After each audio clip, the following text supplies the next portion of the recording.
it does help us in making it easier for the speakers to be heard. And we've also asked on this occasion for people to keep their cameras off. I know this is kind of, we normally the other way around and ask people to keep cameras on. But as we've got presentations up, it makes it easier for people to be able to spot who the presenters are and who's talking. So that would be great. It would also be great if you could use the comments section just to come up with some questions for our Q&A at the end of the session, but also for any other thoughts or comments you've got about the webinar this morning. We are going to do a case study later on, so again, if you wanted to put any thoughts and comments into the comments box around that would be great. Just one other thing while I remember, we will be doing a Slido poll in a short while. So if you did just want to start getting your phones ready and logging into Slido, that would help, but we will give you a bit more time to do that further on. Okay, so just to introduce safeguarding boards. So this webinar is on behalf of the three safeguarding boards that cover Essex, or the geographical Essex. So for Southend, Essex, and for Thurrock. We're all statutory boards. We're set up through the Care Act 2014. That does make it a legal requirement for all local authorities to have safeguarding boards to cover their geographical areas. And we do have a number of statutory roles. I won't go into it all in huge detail because that isn't really what today's about, but we have 3 statutory members, which are the police, social care, and clinical commissioning groups. But we do also have membership from a whole range of other partners across the private, independent, and voluntary sectors. And our statutory objective is really paraphrased in that slide. So it is around providing a clear strategy for safeguarding those people with care and support needs and those who may potentially be at risk of abuse and neglect. And we carry out that objective through a whole range of activity, from training to webinars like the one we have today. We also have a statutory requirement to carry out safeguarding adult reviews in specific circumstances. And we also carry out a whole range of other quality assurance activity. But if you want to find out more, check out our website or websites in Southend and Thurrock, and they'll provide you with a lot more information about what we do. Okay, so moving on to the Slido poll. If you have got a phone in front of you, or you can open up another tab on your computer, log in, go to www.slido.com. There is a link in the comments bar as well. I've just seen it come up. And then when you get onto the page, if you enter the code 1703, you should be able to get into answer the poll. Just give you a minute or so to do that.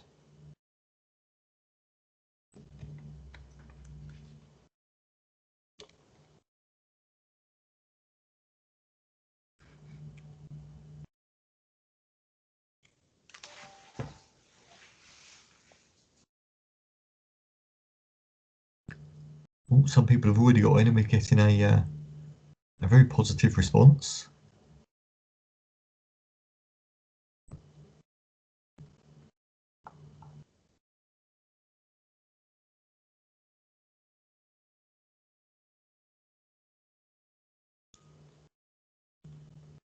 "1703" was the code if you're still trying to get in.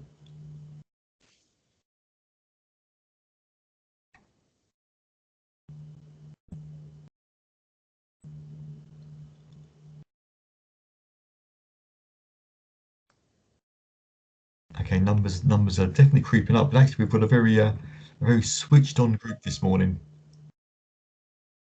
Lots of people posting very positive responses.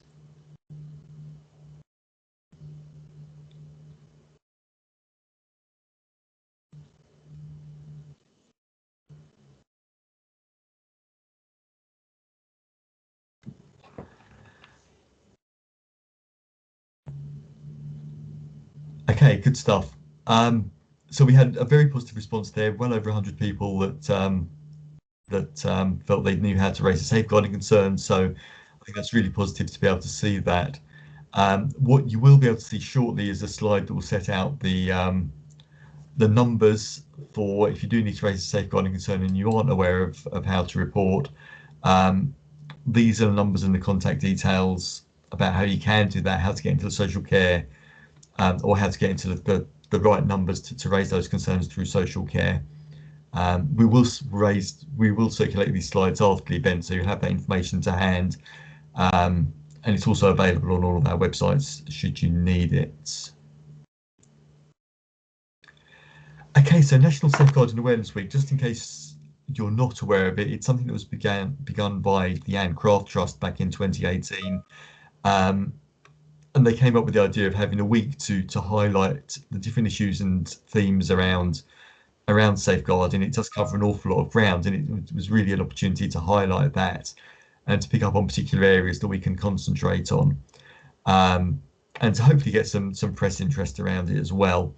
We've done quite positive campaigns last year and this year. Last year we focused on a whole range of areas, and we produced a range of small videos to highlight particular areas around safeguarding. This year we've taken a specific focus looking at financial abuse, because it's one of these areas that does seem to be coming up an awful lot at the moment. And when we went out to ask all of our safeguarding leads, it was the area that they predominantly said was a particularly hot issue. And I think during COVID, it's come up as a hot issue, particularly in terms of doorstep crime and scams and those kind of areas. So we felt this was a good opportunity to promote this area. So we're running 3 webinars during the week. We had a podcast that we launched on Monday. We've got a podcast that's happening on Friday, which then takes us into National Domestic Abuse Week next week. So we've got a nice little segue that takes us between those. A lot of social media activity. So if you do follow us on Twitter or Facebook, please do like and share our posts. It's a good way for us to get out there and get as wide and so that we can get our messages out there as widely as possible. I should also mention that Essex Police are also running a street week this week, focusing on safeguarding and financial abuse. But I'll leave Sean to talk maybe a bit about that as he does his section in a little while. So this brings us on to today's seminar, which is focusing very much on the safeguarding response to financial abuse. And very much of the aim of this session is to provide attendees with information about how safeguarding inquiries are managed across the 3 statutory agencies within the Safeguarding Board. Clearly there's roles for a lot of different organisations, but we thought we'd focus on the statutory ones at this point. So I'm very pleased to introduce our speakers this morning. We have Fiona Davis, who's the Director of Safeguarding and Quality Assurance at Essex County Council, and will be our first speaker. But we also have Sean Kane from Essex Police and Greer Phillips from Basildon Brentwood CCG, who will also be talking this morning. The format we'll be following is that we'll have a slot for each of the presenters to talk a little bit more about their organisations and how they approach safeguarding. What we will then do is we'll bring up a case study for everybody to see and to consider, and our 3 presenters will then provide their take on how their organisations would be part of the safeguarding inquiry into the case. What we will then do is have a Q&A session and an opportunity for you all to ask questions. So again, feel free to add those to the message section. Right, okay, I'm going to stop talking now, but I will pass over to Fiona Davis to do as the first presenter this morning. Thank you very much, Paul, and it's great to be part of the webinar, and great to see so many people joining. So as Paul said, my name's Fiona Davis. I'm the Director of Safeguarding and Quality Assurance for Adult Social Care with Essex County Council. Could I have the next slide, please, Chelsea? So I'm just going to run through the safeguarding duties. The local authority is the lead organisation for safeguarding adults, And in order to make sure that when we receive a referral, it's actually met the threshold for us to look at the referral under safeguarding, it has to meet these 3 criteria. I just thought it might be helpful to explain that. So I'm going to talk widely about safeguarding because our duties in relation to financial abuse are the same duties we have in relation to any allegation of neglect or abuse, whatever category it falls under. So although we are talking about financial abuse today, I just want to run through where our threshold is for safeguarding, which will relate to financial abuse or any other form of abuse. So there are 3 things that a social worker or an occupational therapist will look at when they receive an allegation of financial abuse. So first of all, we'll look at, has the person being referred have care and support needs? Now, this is quite a contentious area because people will say, well, what's a care and support need? And I think historically, local authorities took a very narrow view of that. Has somebody got needs for hands-on support? We've since learned to widen out that definition. So, for example, someone may not need particular help with particular tasks. However, they may still have care and support needs. An example of that might be a young person who's transitioning from children's services to adults, where the traditional services that adults may have previously offered wouldn't meet that need, but that person may still have a vulnerability. So the first thing we have to understand is, does that person have a care and support need, regardless of who's going to meet it? The next threshold relates to, is the person actually at risk of abuse or neglect, or experiencing abuse or neglect? And the third requirement is if the person is unable to protect themselves. And the reason that that's there is because the Care Act, where the safeguarding legislation comes from, is very clear about making safeguarding personal. So if somebody is able to protect themselves, unless they particularly want our help, the expectation is that we don't unnecessarily take upon ourselves to interfere with people's lives and tell them what we think is best. It's very much about, it's for the individual to tell us how they want us to support them. So those are the 3 thresholds we look at when we receive a safeguarding. We call it a safeguarding concern. If that threshold has been met, we then look at, can we actually engage at that level and support the person to protect themselves? Or if we're not clear, if we've got enough information, that concern then becomes an inquiry where a full investigation into the allegations being made is held.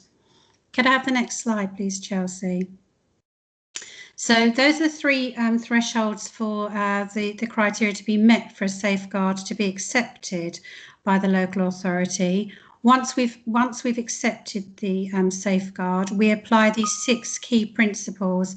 And this is really important, as I've said, because we're trying very much to put the person at the centre of the work we're doing. And I think rightly, previously, local authorities and partners have been criticised for doing things to people rather than with people. So the 6 key principles, empowerment, I've said that's about making sure that we talk to the person very early on. Often we get referrals where people aren't aware they've been referred. And people obviously get very distressed when we contact them and start trying to have a conversation. First of all, a member of the public may not know what safeguarding means. And it's quite scary when a local authority engages with you and you don't know that's going to happen. So we think empowerment's really important, to put the person at the centre of the work we're doing and ensure we listen to how they would want us to deal with the concern that's been raised. Prevention, obviously that's a key principle of most of the work that all agencies do. We're trying to prevent people getting into difficult situations. So with financial abuse, we'd be looking at getting a referral as early as possible so we can support that individual to try and prevent any further harm. Proportionality, I think this one's really important. Often people feed back to us that we've used a sledgehammer to crack a nut. And I don't know if other people have been engaged with being on the receiving end of services. Sometimes I think it can feel like that.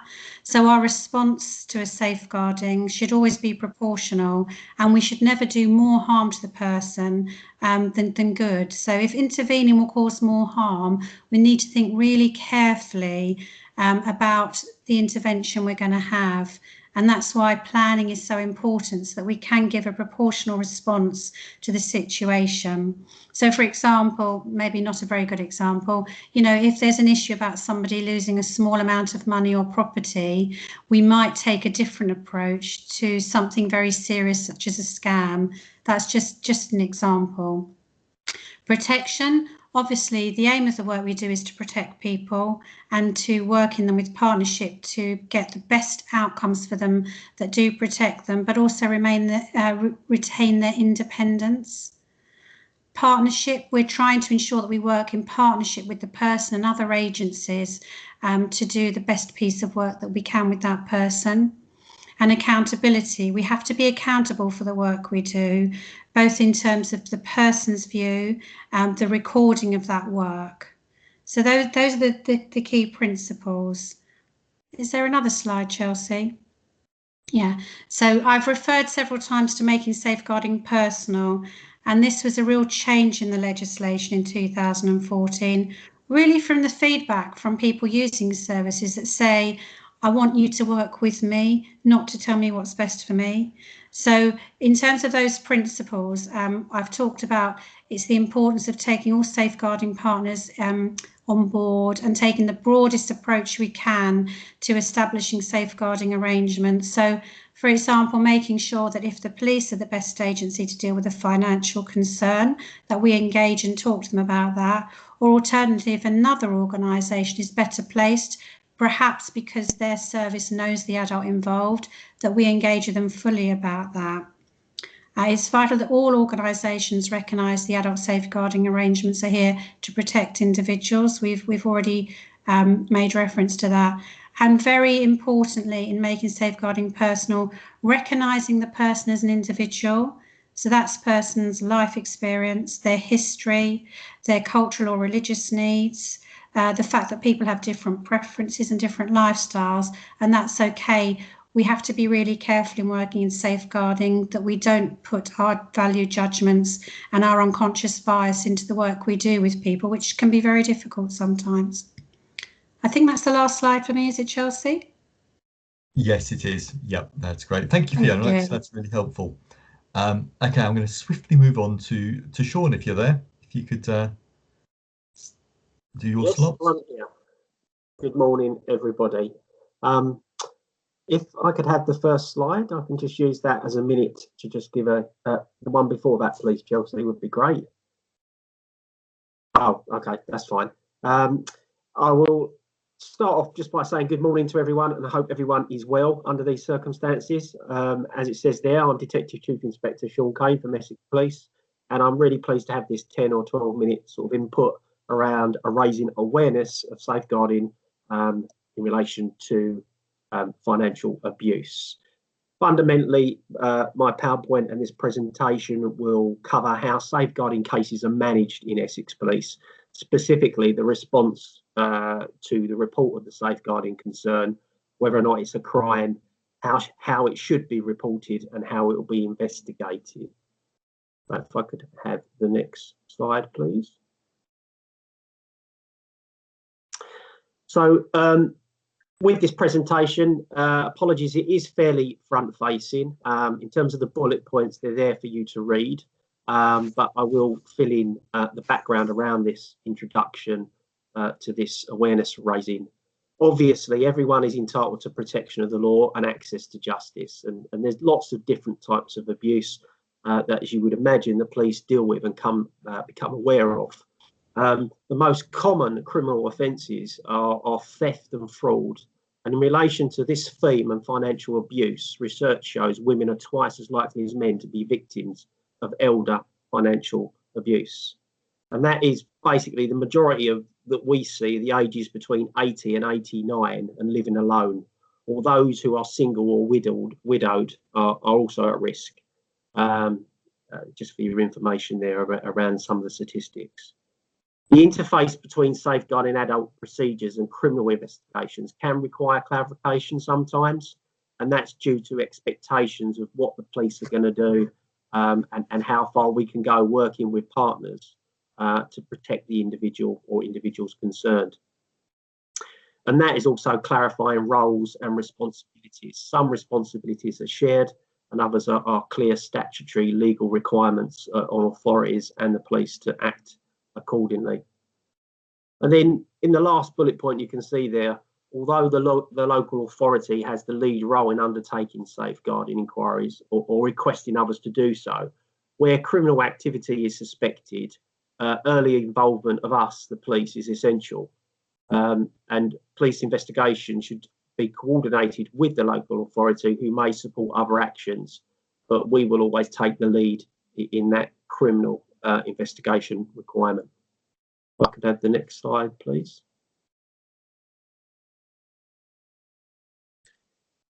So here I wanted to just raise awareness of some of the common safeguarding issues. Obviously, financial material abuse comes in lots of different forms. I've mentioned already theft and fraud, very common across all age groups. But clearly with the elderly, there's that exploitation element and pressure in connection sometimes with wills, property or inheritance or financial transactions, or the misuse or misappropriation of property, possessions or benefits. You may be aware of this, some of you may not, but financial infidelity abuse is a tactic used by one person in a relationship to gain power and control by limiting access to money, assets and family finances. And this can be quite an invisible crime that we see in the police. It's not obviously overt to many people. It happens in the background, behind closed doors. And whilst they can be linked, there are two separate types of behaviour here. Many relationships can survive the financial infidelity aspect that's just outlined there, but most cannot survive the financial abuse, which is what this Safeguarding Awareness Week is trying to increase awareness around. Indicators, again, my input here is basically common sense around once we have been made aware of a safeguarding case, it's what's been happening around that individual's finances. No restriction to access to bank accounts, credit cards or cash. Some behaviour might be making someone ask permission to spend their own money, denying someone access, refusing to contribute to shared costs or child support.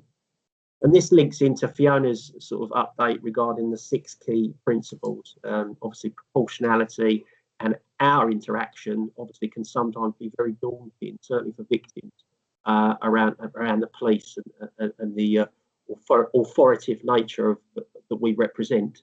So we have to be clearly very sensitive, and we have specialist officers trained with that appropriate empathy and understanding, engaging with victims.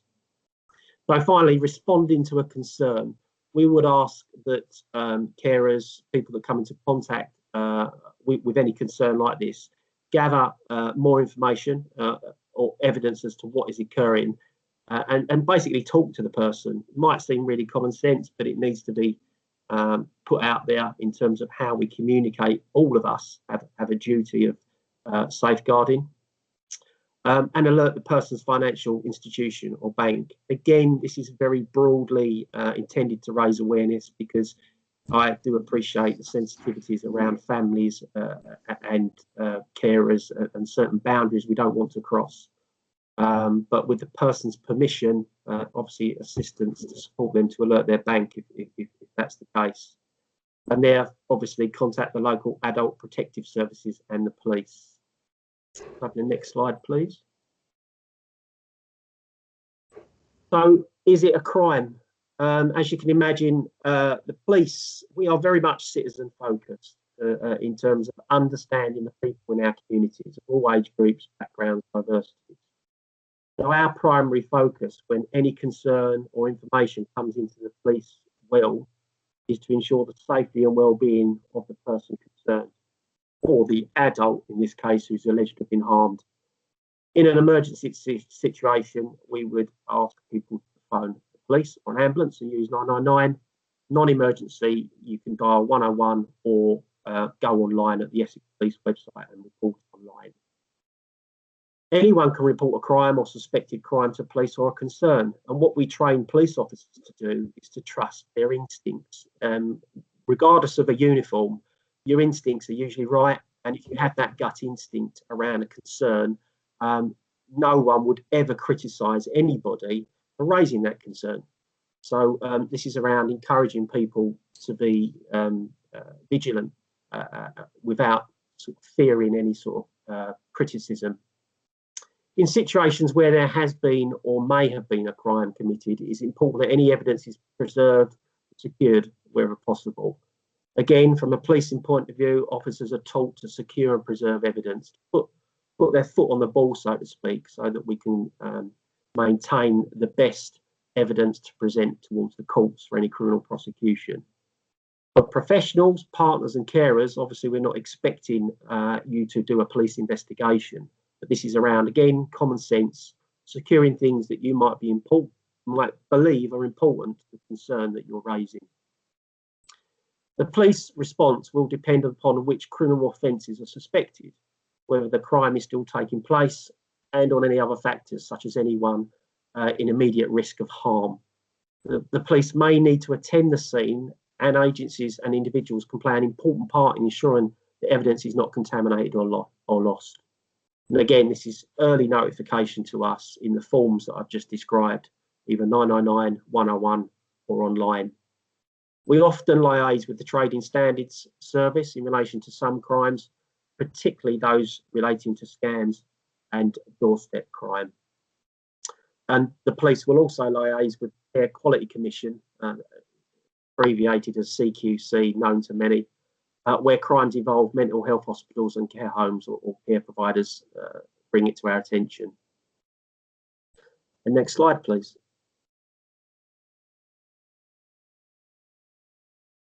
So how should it be reported? Well, the basics I've already outlined.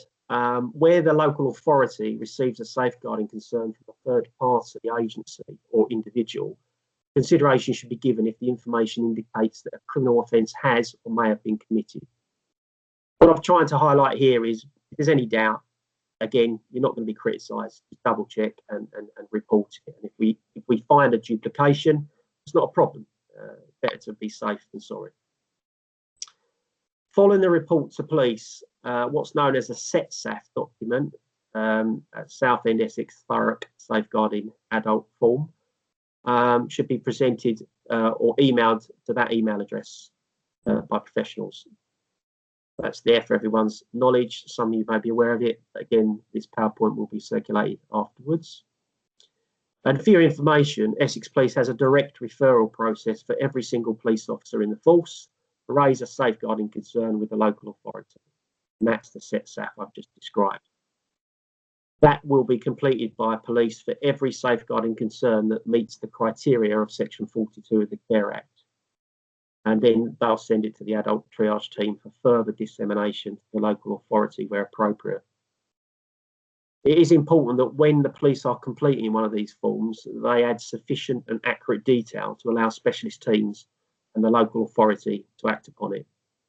We have an expectation that the submitting officer will also state on the form why they are making the referral and whether the adult at risk is aware of it. And the next slide, please. So how will it be investigated? There isn't a one-stock answer to this. Everything is done, again, I'll refer back to the 6 key principles that Fiona outlined. Proportionality, in terms of what's happened. Our primary focus will be protection of the individual, their safety, immediate safety and protection, and then the criminal investigation will obviously run alongside that. When the police are informed and a criminal investigation is started, the adult's views will be considered by us and the investigating officers, even when the adult has not consented to the report being made. As stated, safeguarding will always take primacy and the investigation will run alongside it. Depending on the nature of the crime, an appropriate investigative strategy is applied and an officer allocated.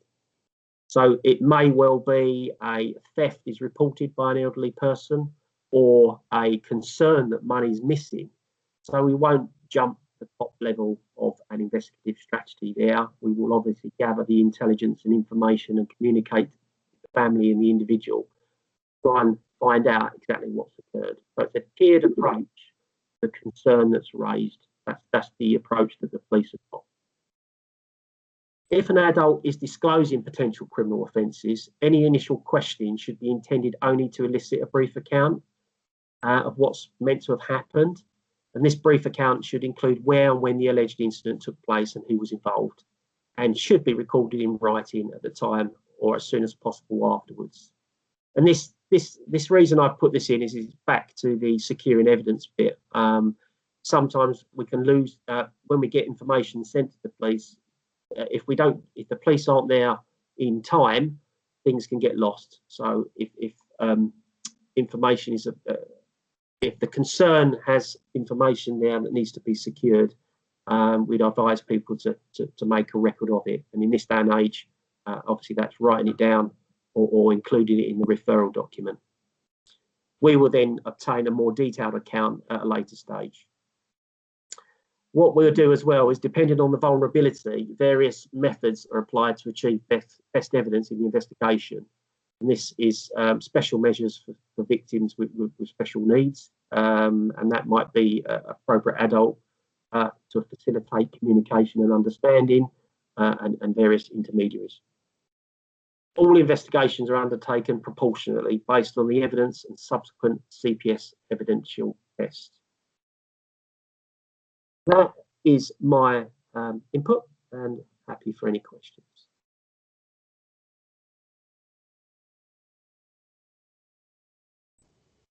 Thanks for that, Sean. Your presentation has certainly provoked a whole number of questions, but we'll come on to those at the end, and we'll try and deal with those as many as we can. But there are an awful lot of them, so I think we may have to come back to some people after the event with answers, but we'll get through what we can. Right, moving on to Greer Phillips, who's the safeguarding leader at Basildon and Brentwood Clinical Commissioning Group. Greer, are you there? Hi, Paul. Yes, thank you very much. So, hello, everybody. Thank you, Paul, for giving me the opportunity to present today. As Paul said, my name's Greer. I work at one of the CCGs across the country in Basildon and Brentwood. And I'm going to give you a quick overview of what a clinical commissioning group is for the NHS, because lots of people don't know. So Chelsea, could I have the next slide, please? So CCGs were created following Health and Social Care Act in 2013 and replaced what were the primary care trusts on the 1st of April 2013. We are a clinically led statutory NHS body, and our Board of Governors is elected locally and is usually made up of general practitioners, but other clinicians, including nurses, consultants and lay members who join us. And as of the 1st of April 2020, following a series of mergers, which are still ongoing, there are currently 135 CCGs across the whole of England. Each of these CCGs is accountable for a pot of money for local services, and currently in 1920 that equates to £79.9 billion.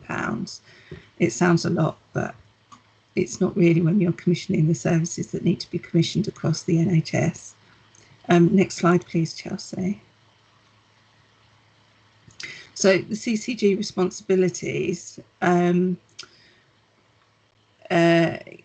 we're independent and accountable to the Secretary of State and Social Care through NHS England. Our jobs really are to assess the local health needs and decide what the priorities are relating to that health need, and put in place strategies to ensure that the health and well-being of our local population is being met. And hopefully the main aim within that is to ensure that we take a very proactive stance to that. So we buy in health services on behalf of the population, such as the acute hospitals, clinics, community health services, and dentists and other things like that. The responsibility of the health of the whole population for the locality and across England falls under the CCGs, and we promote equality to reduce any health inequalities that we identify through those processes. Just to say, also to add to that, the NHS is such a vast body of services that it's very difficult to navigate. So also one of our responsibilities and roles is to help individuals and other service providers and commissioners to navigate the NHS and find the most appropriate service for whatever the need is. Next slide, please, Chelsea. So from a safeguarding adult perspective, and certainly within financial abuse, but across the whole spectrum of safeguarding, my role would be to provide guidance and with any of the providers or commissioned services that we have under our remit to help them identify adults at risk and what different sources of risk that they could become victim of.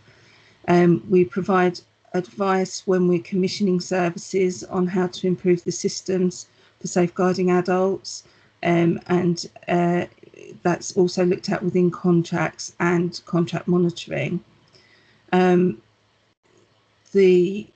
There's also an element of training so that we can embed what the routes of referrals, and across Essex, obviously it's the set route of referrals, so that's promoted within our CCG. We also provide a health advisory role with the providers and for social care. So very often we will get social care contact myself and ask for some advice or guidance because there's a health related issue within a safeguarding concern, and we support with that.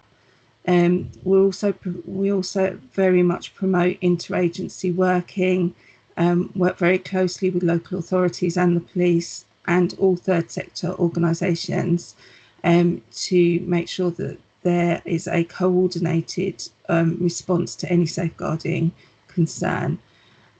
Also, part of my role is to help facilitate appropriate information sharing, because it may be that, as I said, the NHS is such a large body made up of so many different facets that sometimes it's difficult to know who the right person is to approach for the information required. So that's where I would come in. And that's a really brief, quick outline of our interactions with safeguarding. Thanks, Greer. That was really helpful. Again, lots and lots of questions coming through, but we'll as I said, we will try and pick up on some of those at the end. But at this point, we'll move on to the case study. It's quite a detailed case study, so I will read it through as it comes up on screen. I will also try and talk slowly because I know I've been talking really quickly this morning. So John is 95 years old and lives alone in his bungalow since his wife died 2 years ago. He has a paid carer, Kath, who comes in twice a day to help him to get up in the morning and to get his lunch. Kath runs her own business and only employs other staff to provide cover for illness, holidays, etc. There's also a neighbour, Liz, who also has a key and pops in regularly to see how he is. Kath keeps a daily log in a diary which is kept at the house, but otherwise communication is through a WhatsApp group with John's son and daughter. John keeps his wallet in a drawer in his dining room and has an informal agreement with Kath that should there be small items that need to be purchased, she can use his bank card. After a short period in hospital, John begins being visited by a community nurse to manage some dressings and administer an injection. During one of these visits, Liz, his neighbour, pops in and mentions that she has ordered a couple of things from the internet, but thinks the company may have got her address slightly wrong, so maybe delivered to John's address by mistake. The nurse is concerned and discusses with her manager. John's son and daughter informally monitor his finances, largely buying anything he requires, including the carer's monthly bills, and then getting him to sign a cheque every few months to cover the purchases. Over the last couple of months, they've noticed on his bank statements that there have been a number of card purchases and cash withdrawals of £30 to £40, but have been unable to triangulate these with items they know they've been purchased.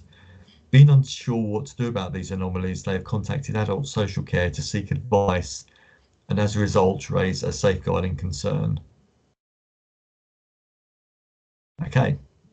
So that's a very quick run through the scenario. What we will now do is go to each of our presenters and get their take on the scenario and what they think their organisation would do in response to that. So so back to Fiona. Thank you, Paul. And I'm sure a case study that people recognise and have probably had experience of before. I won't go on for too long because it would be really good if we could, I don't know if we can have the ability to run over slightly so people can ask some questions. Are we able to extend the webinar maybe by 5 or 10 minutes? Yeah, that's fine. No problem. Right. No problem from our end. People Okay. stay on. Okay, thank you. So in relation to this case study, what interests me is whether the nurse making the referral has discussed the situation with John. Because the most important thing is to be clear about what his view is. There are lots of possibilities in this scenario, aren't there? And at this point, we don't know which possibility should be leading the concern, or if in fact there is a concern. So the most important thing would be for whoever's making the referral to talk to John about, John, I'm worried what's going on here.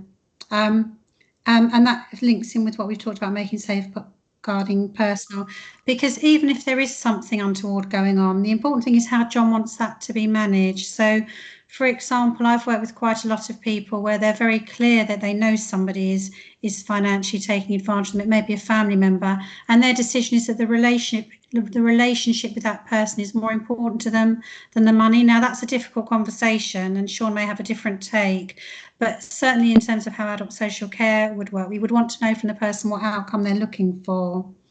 Obviously, it depends on the severity of the situation. I think the other important thing is mental capacity. And we haven't talked a lot about that this morning. It's very important whether the person has the mental capacity in relation to the safeguard and in relation to the situation being managed. So, for example, if somebody clearly can't manage their finances, there might be a very different outcome to an allegation than if somebody's fully able to and understands what's going on. We have to remember people are allowed under the Mental Capacity Act to make unwise decisions. And sometimes it's very difficult to know what's an unwise decision and what's the wrong decision, isn't it? So I think that's really important. I also think it's important. Does anyone have any legal authority in relation to John's finances or indeed anything else? Because if they do, they're the people that should be supporting and ensuring that his finances are secure. So I'd want to involve them in the conversation. I'm interested in the use of WhatsApp. I don't know if anyone's actually asked John if they can discuss his situation with family members over that medium, and that's quite an interesting conversation.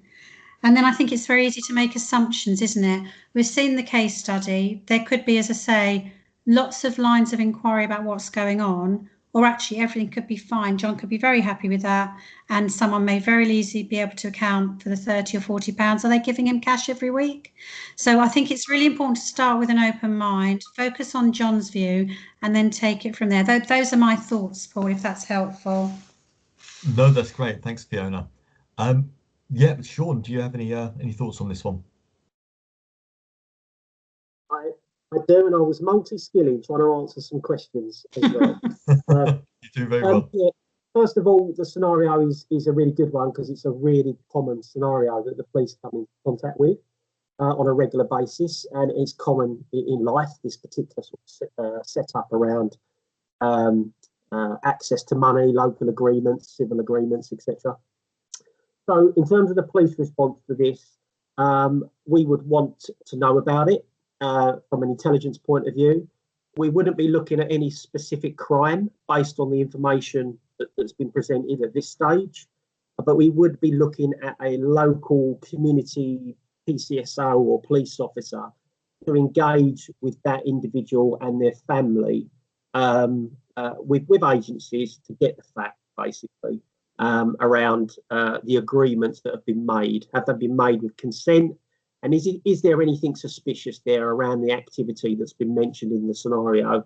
Because there might be a legitimate quick answer to this scenario. The individual might have used the money and be able to produce a receipt in 5 seconds to say, I bought this on behalf of the individual in terms of medication or pillow or whatever they'd spent the money on.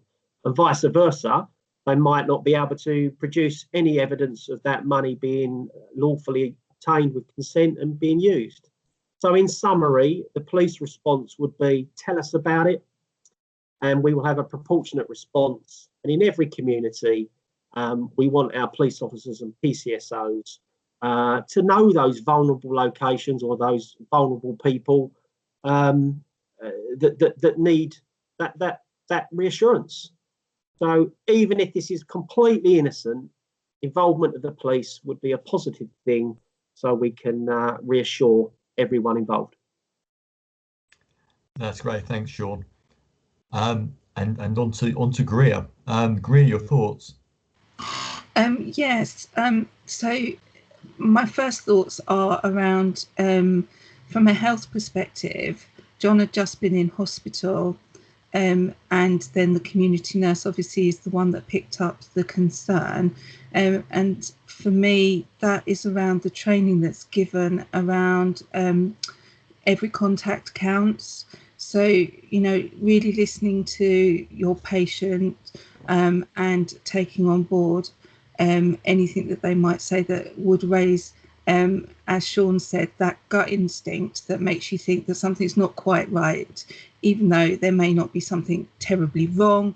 It's a concern, so it's worth raising. And totally take on board Fiona's point that I would have hoped that the nurse would have already had a discussion prior to raising the safeguarding with the individual to make sure that they were happy for that to be raised, and that they also felt that there may be some concern. And that's not to say that if an individual doesn't feel that there is a concern, that it still can't be raised, just to be looked at slightly further with their agreement.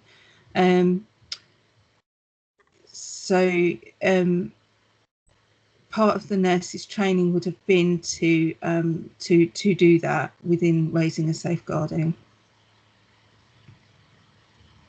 Okay, that's great. Oh, yes, sorry. No. Just another thought, just to add that also, I think what we need to be mindful of is that if somebody is suffering abuse of whatever form, but financial abuse in this case, that may also impact on their health or their mental health and well-being. So that's something also to be very aware of, about what, you know, even being part of that concern could invoke some kind of mental health issue very short term that may need some support from a referral to another service. That's great, thanks, Greer. Okay, there's lots of questions in the comments box, general questions, but is there any questions specifically on this case scenario, or if people want to put up their hands and ask a question, you're also very welcome to do so.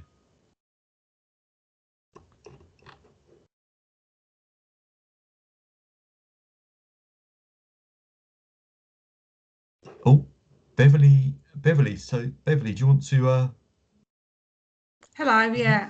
All it was is so I had a safeguard a few months ago on a case where it was the family that was the care agency found a bank statement, and there was all different transactions on there, which the lady was housebound, and there were transactions on there that were clearly not the lady's.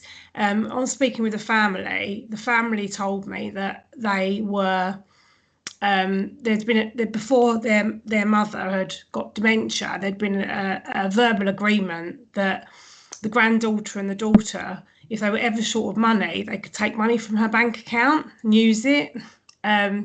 So the outcome of the safeguard was, because we couldn't prove that, that it was not we couldn't do anything about it. We couldn't prove that was not the case. The family did have LPA, and I did inform the appropriate body for the LPA, but there wasn't anything else we could do. And I'm just wondering if there was any sort of like guidance from the people on here, your speakers, if I had something like that again, if there's anything else I could have done in that situation. Okay, Fiona, Sean, Greer, any thoughts on that? Fiona? Yeah, hi, Beverly. I've put some detail in the chat because Sarah raised a similar issue. And yes, we do need to advise the Court of Protection if someone has lasting power of attorney for finances and we think they're misusing the person's funds. However, that doesn't mean we can't do other things. So I haven't obviously seen your investigation. I don't think it's appropriate to discuss it in detail here, but we still could have had a protection plan and thought about alerting the bank and doing some other things. It's not just about the Court of Protection investigation. I don't know what the police involvement was, but, you know, we can also have conversations with people and explain why actually the person involved may need the funds themselves. So actually, there's a whole issue there about deprivation of funds. So if family members are taking money and a verbal agreement, well, even a written agreement, actually, in my view, isn't strong enough, actually, the person, once they've lost capacity, you can't just help yourself to somebody's money, regardless if you've got lasting power of attorney. So there's a whole conversation there about how we educate people, how we support them. And I think for me, I don't know if you did, having a conversation with the family about how it's not helpful for the adult, because actually they may need those funds for their care or other needs. And actually, if you remove people's funds, you could be subject to further investigation if at any time the local authority then needs to charge somebody for their care. It's a very difficult situation now, I appreciate. I don't know if that helps at all. Thank you. Yeah, I think we did. I did talk to the family about that because this lady was the care agent the care agency had fallen out with the family. They terminated their contract, but there's a new agency in, and there's still similar things like not much food within the property and things like that, and very basic food, the previous agency said. So there was that, and we did have a discussion, but they denied it. The family said that that's not the case, and that the previous agency were, you know, because they'd fallen out of favour with them, that they were kind of, you know, making things bigger than they were. So it was a difficult case. Yeah. Sounds it. Yeah. Thank you, though. Thank you. You're welcome. Okay, so I'm just trying to flick my way through the questions. So I've seen that that Fiona and Sean have been working their way through some of the questions in the comment box.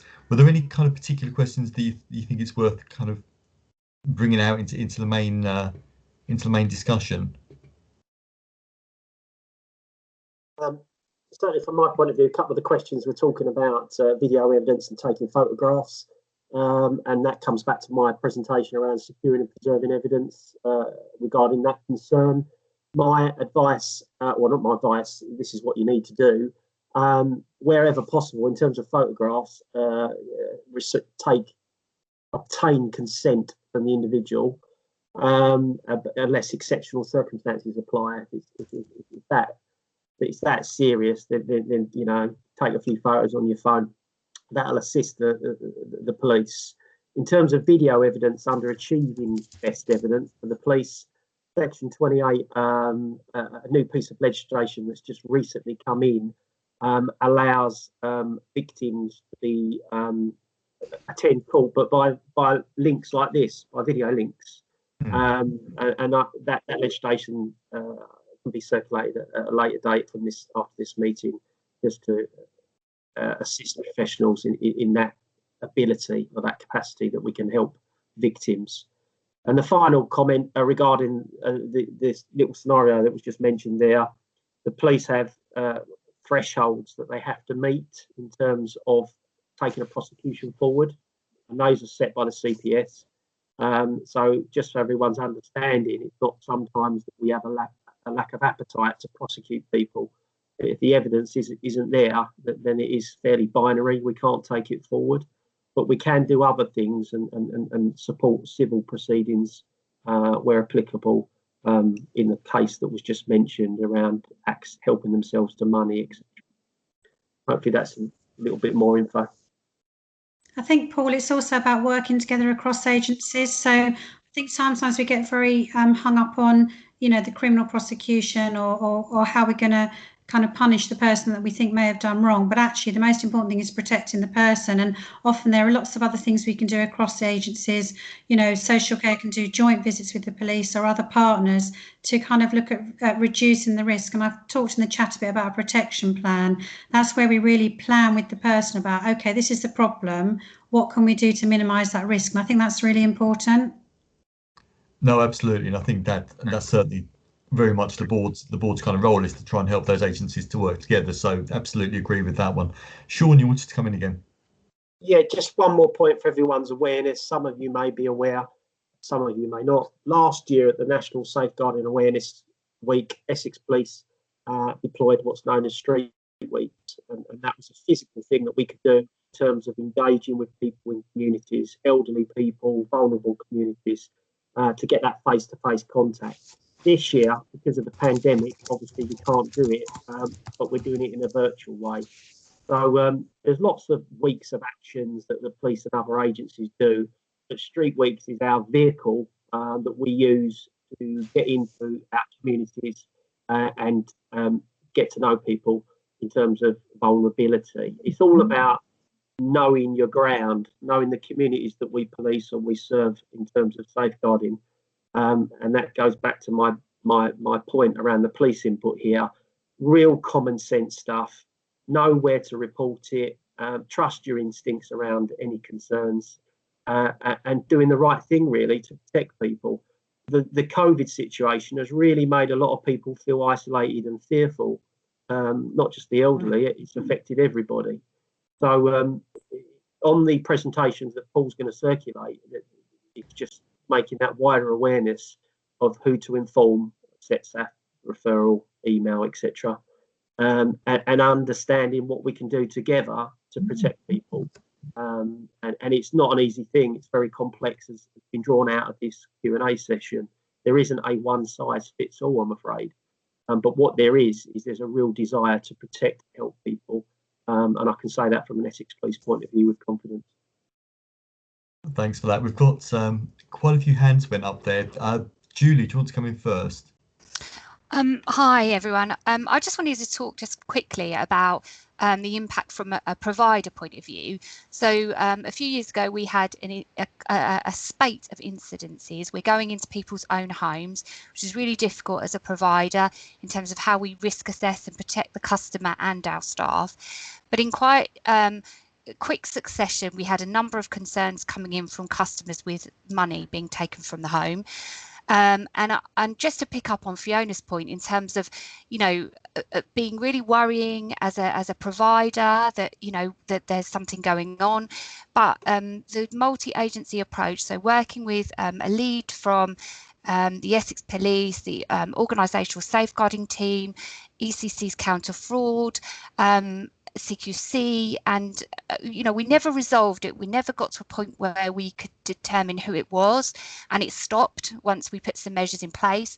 But I just think it's really hard sometimes to put your head up and say, as a provider, we've got this problem, but to do that quickly and being open and honest, so that, you know, I feel that perhaps the education with staff, the meetings I was having as a safeguarding lead with teams in that region, if there was someone doing it, as I say, it did stop. And I just feel really strongly about that because of the impact for the customer, that feeling that someone's gone into my home and gone through my bag, or just awful. So I just wanted to share that from a provider perspective. Thank you. Thanks, Julia. And then we have Winnie Blackwell, who wants to come in as well. Hi, I just wanted to say sometimes when a safeguarding comes through, or you see something of concern, it's also an opportunity for review. Where I'll just go back to the example where maybe the daughter and the granddaughter were using the lady's money. Sometimes people are in situations where they themselves don't have money to help maybe the elderly lady, and they just didn't know how to go about, or who to ask, or how to say, you know, I normally provide shopping for my mom, but the shopping that I used to provide, I used to use her bank card. So the conversations of because when professionals go in, they'll say, oh, you know, daughter provides meals. But the conversation of how does she provide the meals? Did she used to use mom's money, but now mom hasn't got capacity? Now the daughter continues to use that bank card. But what we see sometimes as professions is that daughter is taking mom's money. But for me, it's usually an opportunity to then ask the other question to the daughter. I know you're providing your mom with the shopping. How are you? You know, what is it financially? So it's an opportunity to do a carer's assessment as well for the family, and to see how, you know, how money can be accessed to help this person that we are looking after, or whom it appears is being financially abused. So sometimes before we jump into it's an abuse, it's an opportunity to review and ask further questions, and also to then assess the next the carer or the family or the person who has been using maybe the money. Yesterday on the news there was a thing about a postman who's delivering letters but also doing shopping for the people on his patch. And the shopping that he was doing is for elderly people who are housebound, who are shielding because of COVID. So if I was walking past and I saw money exchanging between the postman and this elderly person, I might think, oh God, postmen don't usually take money from people. So unless we really look at other services, and sometimes people just don't know what other services are available to support. That's what I just want to contribute. Thanks for that, Winnie. I think you're right, and that's why it's important that we do investigate these inquiries thoroughly and carefully and talk to the people that are involved, and particularly the person themselves using that MSP principle. Okay, I'm aware of time. I'm aware that there are lots and lots of questions in the chat that we haven't been able to get to, but I am going to close at this point. I think that there are already a number of people have left, and I think it's pretty right for us to do so. So I hope this morning's been helpful. I hope it's been a useful seminar for you all. Just a final plug for tomorrow's one. There is still time to book onto it, so if you would like to, that would be great. The beauty about these virtual webinars is we can take as many people as possible. We don't have a top end, so the more the merrier. Don't forget to continue to like and share us on social media. The further we can get these messages out to the public, the better. But otherwise, I hope you enjoy the rest of your days. Thank you very much.